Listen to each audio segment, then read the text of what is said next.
Alors salut et bienvenue pour ce nouveau podcast. Nouveau podcast 100% authentique et vulnérable. Et aujourd'hui, on va parler de qu'est-ce qui fait que les gens vont continuer à suivre un entrepreneur sur Internet ou pas, ou même dans la vie, comment ce monde va évoluer et quels sont ceux qui vont rester. Quels sont les personnes qui vont persévérer, qui vont savoir s'adapter dans ce monde qui n'arrête pas d'évoluer en ce moment, et particulièrement ces derniers temps. Et je me suis posé la question, parce que entre les personnes qui ont conscience qu'il va falloir changer les choses, mais qu'en même temps, il faut continuer à faire des choses qui fonctionnent, il faut utiliser des systèmes qui font déjà leurs preuves.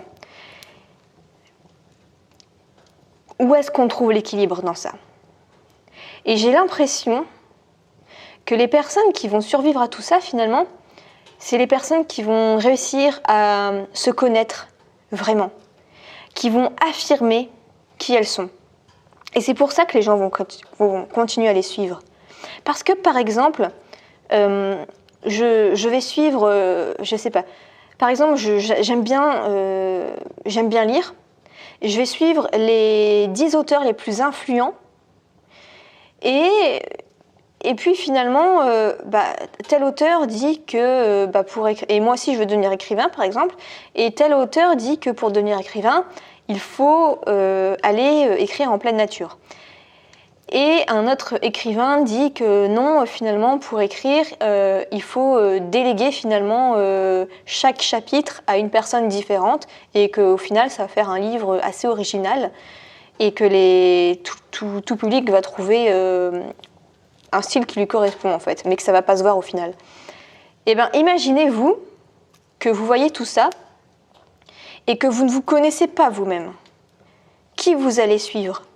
Eh bien, un peu tout le monde. C'est pour ça qu'il y a dans le business en ligne ce qu'on appelle le syndrome de l'objet brillant. Parce que les entrepreneurs qui débutent ne savent pas qui ils sont, ne savent pas quel business model suivent, ne savent pas quelles sont leurs valeurs. Donc, ils vont faire un peu tout et n'importe quoi. Sans se poser les questions du « est-ce que c'est fait pour moi ou pas ?» Par exemple, je me rends plus forcément à tous les séminaires de business en ligne parce qu'en fait, sur peut-être 10 entrepreneurs qui vont passer dans la journée, il y en a seulement un qui est en cohérence avec mes valeurs. Donc c'est un peu compliqué de faire tout le déplacement, l'organisation, les chambres d'hôtel, le transport et tout, pour voir un conférencier seulement. Et je vais acheter le replay plutôt à la base et ça me suffira largement. Parce que si je me rends à ce genre de séminaire que je ne sais pas qui je suis, que je ne connais pas mes valeurs, que je n'ai pas appris à savoir qui je suis vraiment, qu'est-ce que je vais faire ? Je vais écouter chaque entrepreneur et tel va dire que l'avenir c'est TikTok. Tel autre va dire qu'en plus de TikTok, il va falloir faire des lancements orchestrés. Tel autre entrepreneur, qu'est-ce qu'il va dire ? Il va dire que finalement, il faut arrêter tout ça, il faut aller vivre dans la nature. Tel autre entrepreneur va dire non, ce qui marche, c'est les vidéos de vente hypnotiques. Et un autre va dire mais non, c'est que Instagram et les influenceurs. Et chaque entrepreneur a raison. Et on dit que tout marche, mais rien ne marche. Pourquoi ? Parce que les entrepreneurs qui ont réussi à développer leur méthode, justement, c'est leur méthode. Parce qu'ils ont appris à se connaître. Ils savent ce qui est fait pour eux ou non. Et j'étais assez choquée, en fait, quand je me rendais dans les premiers séminaires, parce que je voyais certains entrepreneurs qui avaient déjà super bien réussi, qui ne se rendaient pas à toutes les conférences.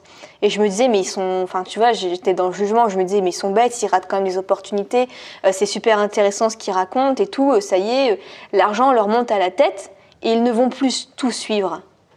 Mais en fait, non, pas du tout. C'est parce que ils savent, pour avoir discuté en privé avec eux, c'est parce qu'en fait, ils savent ce qui est intéressant pour leur propre business ou ce qui n'est pas intéressant pour leur propre business. Alors que moi, au tout début, j'écoutais tout et n'importe quoi parce que je pensais que plus j'en savais, mieux ce serait. Et en fait, non, c'était pas vraiment ça la clé. Et la clé, je vous l'ai dit, c'est qu'il faut vraiment apprendre à se connaître, à développer ses valeurs, à savoir qui vous êtes, pour savoir ce qui va être intéressant ou pas pour vous. Donc, c'est pour ça aussi que quand j'ai fait certaines séances de coaching, mes premières séances de coaching ne se passaient pas forcément bien parce que, en fait, on m'imposait de faire des choses qui ne me ressemblaient pas et je sentais en moi que ça bloquait, mais je ne savais pas trop pourquoi. Et en fait, c'est juste que je n'arrivais pas à me connaître assez et me dire non, ça en fait, c'est pas fait pour moi, donc ne me l'impose pas, s'il te plaît. J'essayais de le faire quand même, mais ça n'allait pas. Et voilà, si un coach vous impose des trucs alors que c'est pas fait pour vous, le business model, genre le modèle du high ticket, t'appelles les gens comme ça, ils te laissent ton numéro, tu les appelles et tu leur fais un coaching qui coûte 10 000 euros pendant 30 jours. Bon, c'est pas ma tasse de thé, mais après, je ne juge pas. Il y a des personnes pour qui, eux, ça va matcher. Donc aussi, le coach, ça dépend aussi de ta personnalité. Donc c'est pour ça qu'il faut bien savoir qui tu es avant de choisir ton coach ou de la personne que tu suis. Donc ne cherche pas à connaître tout le monde, à connaître tous les secrets du business. Apprends d'abord à te connaître pour savoir ce qui est fait pour toi et éviter de te perdre. Parce que s'il y a cette image où quand tu débutes le business internet et que tu ne sais pas encore vers quoi te tourner, tu es comme face à plein de chemins. Tu dis, il y a cette façon de faire du business en ligne avec seulement WhatsApp, seulement avec des vidéos, seulement avec des séminaires, seulement avec de l'immobilier, seulement avec de la bourse. Et tout le monde réussit, tout le monde a l'air vraiment épanoui dans ce qu'il fait. Mais c'est parce que c'est leur truc, ils ont appris à se connaître. Et c'est vrai que je lisais beaucoup en fait de plein, tout ce que j'avais, tout ce que je trouvais en livre de business, je le lisais. Parce que je me disais, il peut y avoir cette pépite qui m'intéresse dedans. Le problème, c'est que ça me prenait quand même beaucoup d'énergie, beaucoup de temps, et c'était quand même assez rare que je trouve des pépites dedans. Et même parfois, je me disais, ok, cette stratégie-là, ça marche trop bien pour cet entrepreneur qui se trouve au Venezuela et tout, et sa méthode, ça marche trop bien, quoi. Faut absolument que je la mette en place. Hop, je note l'idée et je commence à mettre ça en place. Et en fait, ça m'embrouille plutôt l'esprit qu'autre chose. Et puis, je me suis mise à relire des livres de fiction. Des livres de fiction, développement personnel un petit peu. Et là, j'ai trouvé beaucoup plus de réponses que dans la vingtaine de livres que j'avais lus précédemment sur le business. Donc, comme quoi, parfois, on peut trouver une réponse dans totalement autre chose. C'est pas un coach à 10 000 euros qui va vous donner la réponse, forcément. C'est pas avoir lu 50 livres sur le business qui va vous donner la réponse. Parfois, c'est juste de se calmer, de lire des trucs qui nous passionnent, qui n'ont rien à voir, et c'est là que vous allez trouver votre réponse. Et en l'occurrence, des bouquins de fiction, finalement, je laissais ça de côté parce que je me disais, c'est une perte de temps, j'ai pas le temps de lire des livres de fiction parce que ça ne m'apporte rien, c'est juste des fictions. Mais en fait, non, parce que on dit que l'état d'esprit de l'entrepreneur, ça compte à 80% en moyenne. Pourquoi ? Parce qu'on dit que le développement personnel, un entrepreneur doit forcément passer par du développement personnel sous différentes formes, peu importe. Et parce que, justement, il a besoin de se conditionner à se connaître soi-même surtout. Je dirais que c'est avant tout ça. Donc, à toutes les personnes qui débutent, ou même toutes les personnes qui ont déjà un niveau avancé, peu importe, vous pouvez très bien déjà réussir sur Internet un minimum et toujours ne pas vous connaître. Donc apprenez vraiment à prendre du recul, à vous dire est-ce que ce que cet entrepreneur-là enseigne, ça me parle ? Et en fait, si la réponse est non, juste ne suivez plus cette personne parce que ça va vous embrouiller l'esprit plutôt qu'autre chose. Et puis même si ça correspond seulement, vous allez faire le ménage dans tout ça, ça correspond plutôt à vous allez passer de 2-3 entrepreneurs à suivre au lieu de 15, c'est ok. Mais au moins, ça va être des personnes qui vous ressemblent, qui vous inspirent et qui prouvent que ces personnes-là, avec ces valeurs-là qui vous ressemblent un peu, elles réussissent. Elles réussissent en étant authentiques, en étant vraies. Et il y a toute aussi cette embrouille dans la tête des entrepreneurs où on se dit « oui, mais il faut quand même que je fasse ce qui marche ». Et ce qui marche, c'est pas forcément ce que j'aime faire. Vous l'avez vu passer avec de plus en plus des miniatures ou comment gagner 1 000 € par jour, comment je roule dans ma Ferrari et puis j'emmerde tout le monde, je fais ce que je veux. Ou comment, voilà, toutes ces vidéos comme ça peut être très bien. Je ne juge pas, encore une fois, pour moi, ces gens-là ont vraiment compris pas mal de choses, mais surtout ça leur ressemble et ils ont une audience derrière qui leur ressemble, qui ont envie d'avoir cette vie-là. Et c'est tout à fait ok. Après, chacun son mode de vie. Voilà. Chacun son mode de vie. Moi, je suis plus peut-être dans un état d'esprit cocooning, en fait. Je suis pas... La plupart des entrepreneurs de mathématiques aiment bien voyager, sont minimalistes et tout. Moi, j'aime bien, au contraire, être chez moi, avoir un esprit ni minimaliste, ni luxueux, mais plutôt cocooning. Là, d'ailleurs, je suis en train d'enregistrer ce podcast devant mon feu de cheminée.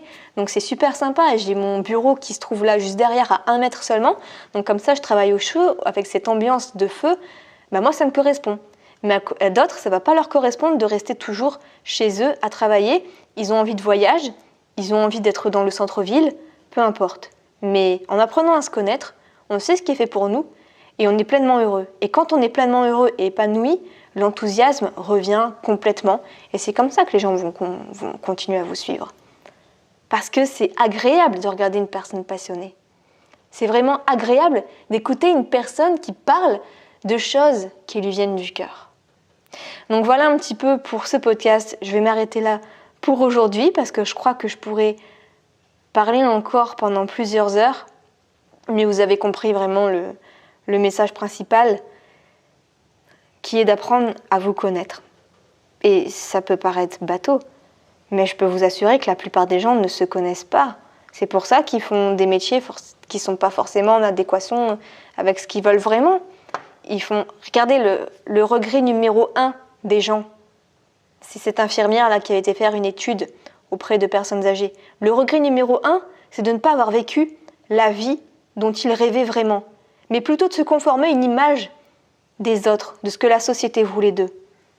Parce qu'aussi, ils ne savaient pas vraiment ce qu'ils voulaient dans la vie. Vous demandez à n'importe qui dans la rue quels sont leurs objectifs de vie, leurs rêves, ils n'en savent rien. Ils savent planifier leur week-end, mais ils ne savent pas planifier leur vie. Ils ne savent pas quels sont leurs grands objectifs.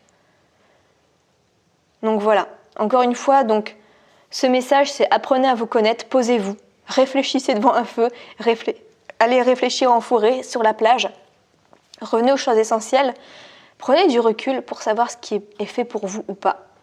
Et les réponses vont vous venir.